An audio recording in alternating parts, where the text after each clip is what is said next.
Dear learners, আসসালামু আলাইকুম। আজকে এমন একটি বিষয় আমি আপনাদের সামনে আলোচনা করব, সেটা নিয়ে অনেক নামি দামি শিক্ষকদেরকেও ভুল ব্যাখ্যা দিতে দেখা গেছে।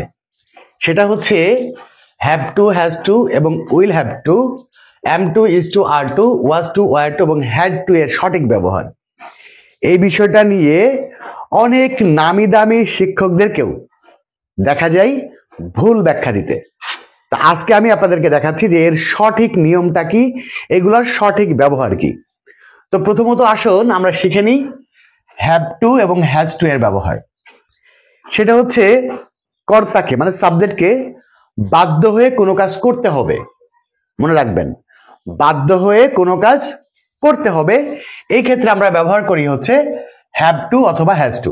যেমন আমাকে আমাকে ইংরেজি শিখতে হবে, আমাকে ইংরেজি শিখতে হবে, আমাকে ইংরেজি শিখতে হবে। ইংরেজিটা কি হবে?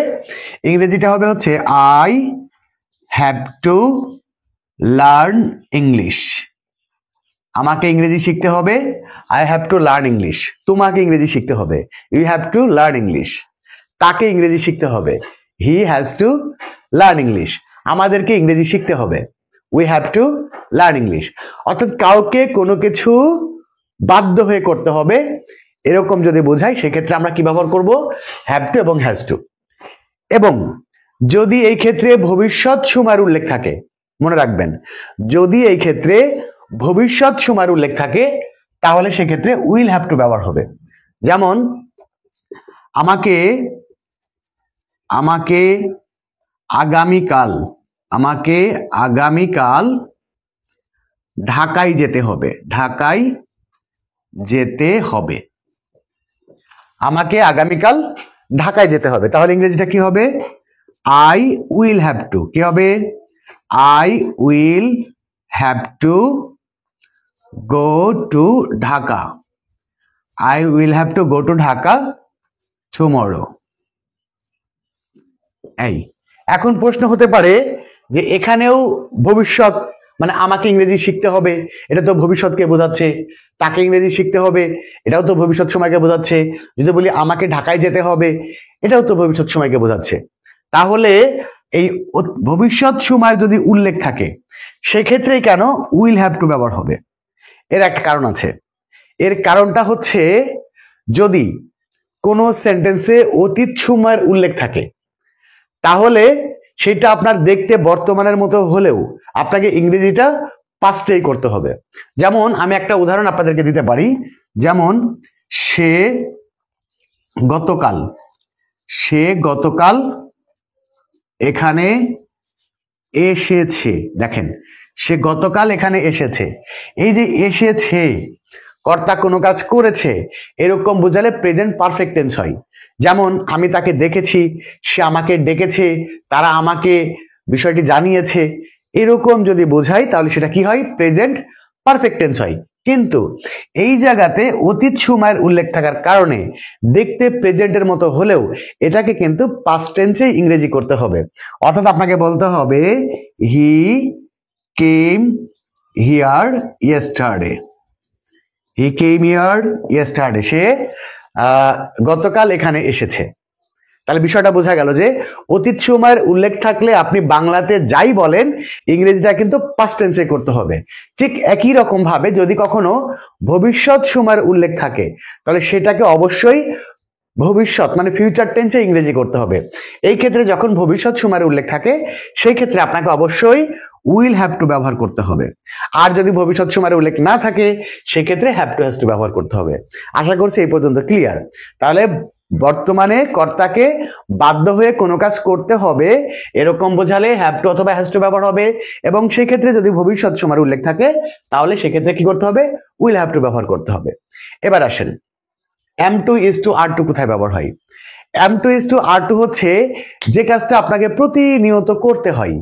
সাবজেক্টকে কোনো কাজ নিয়মিত করতে হয়, প্রতিনিয়ত যে কাজটা করতে হয়। যেমন আপনি যদি বলেন আমাকে ইংরেজি শিখতে হয়, খেয়াল করেন, আমাকে ইংরেজি শিখতে হয় যদি বলি, আমাকে ইংরেজি শিখতে হয়, আমাকে নিয়মিত স্কুলে যেতে হয়, তাকে এখানে আসতে হয়, আমাকে উপোস করে থাকতে হয়, তারপরে কি তাকে টাকা দিতে হয়, মানে বর্তমানে কোনো কাজ আপনাকে নিয়মিতভাবে করতে হয়, এরকম যদি বোঝাই সেই ক্ষেত্রে আমরা ব্যবহার করি am to is to are to। অর্থাৎ আমাকে ইংরেজি শিখতে হয়, তাহলে কি হবে I am to learn English। আমাকে স্কুলে যেতে হয়, I am to go to school। তাকে এখানে আসতে হয়, he is to come here। তাকে এখানে আসতে হয়। আবার যদি বলি যে তাদেরকে প্রতিদিন মাঠে যেতে হয়, তাহলে they are to go to field every day। অর্থাৎ বর্তমানে কাউকে কোনো কিছু করতে হয়, সচরাচর করতে হয়, এক্ষেত্রে আমরা কি ব্যবহার করি am to is to এবং are to ব্যবহার করি। আর এই একই কাজ যদি অতীতকালে হয়, মানে অতীতকালে আমাকে কোনো কিছু করতে হতো, আপনাকে কোনো কিছু করতে হতো, মানে সাবজেক্টকে কোনো কিছু করতে হতো। যেমন আমরা যদি বলি আমাকে ইংরেজি শিখতে হতো, দেখেন এই জায়গাটা ভুল করে অনেকে, আমাকে ইংরেজি শিখতে হতো, তাকে এখানে আসতে হতো, আমাকে তোমার জন্য অপেক্ষা করতে হতো। অর্থাৎ এইরকম অতীতকালে কোনো কিছু করতে হতো যখন বোঝাবে, তখনই আমরা এখানে কি করব ওয়াজ টু অথবা ওয়ার টু ব্যবহার করব। যেমন আমাকে তোমার জন্য অপেক্ষা করতে হতো, তাহলে I was to wait for you. আমাকে তোমার জন্য অপেক্ষা করতে হতো। আমাকে সকালবেলায় ঘুম থেকে উঠতে হতো, তাহলে I was to get up in the morning. আমাকে সকালবেলায় ঘুম থেকে উঠতে হতো। তাকে এখানে আসতে হতো, তাহলে হি ওয়াজ টু কাম হিয়ার। তাকে এখানে আসতে হতো। আর এইটা যদি একবারের জন্য হয়, যেমন আমাকে ইংরেজি শিখতে হয়েছিল, এইটা মাথায় রাখবেন, হয়েছিল। আমাকে ইংরেজি শিখতে হয়েছিল, আমাকে তোমার জন্য অপেক্ষা করতে হয়েছিল, তাকে 3 দিন না খেয়ে থাকতে হয়েছিল। অর্থাৎ কোনো কাজ যদি অতীতকালে একবার মাত্র হয়েছিল এবং এই কাজটা বাধ্য হয়ে তাকে করতে হয়েছিল, সেই ক্ষেত্রে আমরা ব্যবহার করব হচ্ছে হ্যাড টু। আশা করছি ব্যাপারটা বুঝতে পারছেন। আপনাকে যেগুলো রেগুলারলি করতে হতো, প্রতিনিয়ত করতে হতো, সচরাচর অতীতকালে করতে হতো, সেই ক্ষেত্রে আমরা ব্যবহার করি ওয়াজ টু এবং ওয়ার টু। আর যে কাজটা সাবজেক্টকে একবার মাত্র বাধ্য হয়ে করতে হয়েছিল, যেমন আমাকে ইংরেজি শিখতে হয়েছিল, তাহলে কি হবে I had two learn English. আমাকে ঢাকায় যেতে হয়েছিল, দেখেন আমাকে ঢাকায় যেতে হয়েছিল, এটা যদি আমরা একটু চেঞ্জ করি, আমাকে ঢাকায় যেতে হতো, মানে আপনাকে প্রায় ঢাকায় যেতে হতো। আপনাকে কি করতে হতো প্রায় ঢাকায় যেতে হতো, তাহলে কি হতো আমাকে ঢাকায় যেতে হতো, তাহলে I was to go to Dhaka. But আমাকে ঢাকায় যেতে হয়েছিল, তখন আমরা ব্যবহার করব হচ্ছে হ্যাড টু। ক্লিয়ার? যেমন দেখেন আমাকে তোমার জন্য অপেক্ষা করতে হতো, তাহলে কি I was to wait for you. আর আমাকে তোমার জন্য অপেক্ষা করতে হয়েছিল, তাহলে কি হতো I had to wait for you. যেমন দেখেন আমাকে না খেয়ে থাকতে হতো, তাহলে কি হবে ইংরেজি আই ওয়াজ টু স্টার্ভ। আমাকে না খেয়ে থাকতে হতো। আর যদি বলি আমাকে না খেয়ে থাকতে হয়েছিল, তাহলে আই হ্যাড টু স্টার্ভ। আমাকে না খেয়ে থাকতে হয়েছিল। তাহলে এইভাবে আপনারা সচরাচর মনে রাখতে পারবেন যে ওয়াজ টু, ওয়ার টু এবং হ্যাড টুর মধ্যেকার পার্থক্যটা হচ্ছে যে কাজটা কর্তাকে অতীতকালে করতে হতো, নিয়মিত করতে হতো, সেক্ষেত্রে আমরা ওয়াজ টু এবং ওয়ার টু ব্যবহার করব। এবং যে কাজটা অতীতকালে কর্তাকে বাধ্য হয়ে একবার মাত্রই করতে হয়েছিল, সেক্ষেত্রে আমরা ব্যবহার করব হ্যাড টু। এবার আসুন আপনাদেরকে একটা ইনফরমেশন দিয়ে রাখি, সেটা হচ্ছে আপনারা যারা একদম জিরো লেভেল থেকে অ্যাডভান্স লেভেল পর্যন্ত স্টেপ বাই স্টেপ ইংরেজি শিখতে চান, আপনাদের জন্য সুখবর হচ্ছে ঈদের পরে learning English zero to advance কোর্সের 12তম ব্যাচ শুরু হতে যাচ্ছে। এই ব্যাচে একদম জিরো লেভেল থেকে অ্যাডভান্স লেভেল পর্যন্ত স্টেপ বাই স্টেপ ইংরেজি শেখানো হয়।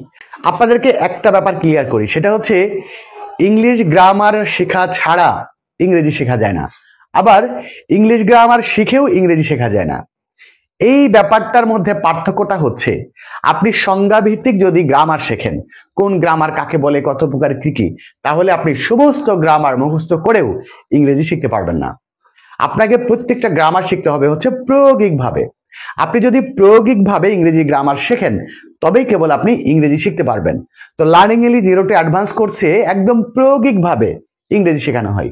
আর একটা ব্যাপার বলি, এলোমেলো ভাবে ইংরেজি গ্রামার শিখে আপনি ইংরেজি শিখতে পারবেন না। আপনি ইংরেজি শিখতে চান, একদম জিরো লেভেলে আছেন, তাহলে প্রথমে আপনি কোন গ্রামারটা শিখবেন? তারপরে কোন গ্রামারটা শিখবেন। আপাতত আপনার কোন গ্রামারটা শেখার আপাতত একদম প্রয়োজনই নাই। এইটার কিন্তু একটা ধারাবাহিক প্রক্রিয়া আছে। লার্নিং ইংলিশ 0 to অ্যাডভান্স কোর্সে ইংলিশ গ্রামারগুলোকে একদম ধারাবাহিকভাবে এবং প্রায়োগিকভাবে শেখানো হয়। এই কোর্সটি হচ্ছে মাত্র 3 মাসের একটি কোর্স। আমি আপনাদেরকে কথা দিচ্ছি, মাত্র 3 মাসের মধ্যে আপনি ইংরেজিতে 0 থেকে হিরো হয়ে যাবেন। এই কোর্সটি ইংরেজি শেখার একটি পরীক্ষিত কোর্স।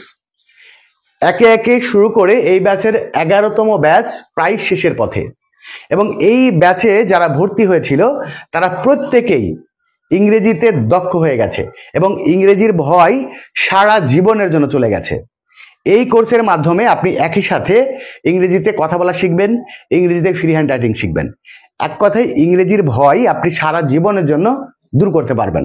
তো আপনিও যদি লার্নিং ইংলিশ 0 to অ্যাডভান্স কোর্সের 12তম ব্যাচে ভর্তি হয়ে নিজেকে ইংরেজিতে 0 থেকে হিরো বানাতে চান, তাহলে এখনই স্ক্রিনে দেওয়া নাম্বারে যোগাযোগ করুন।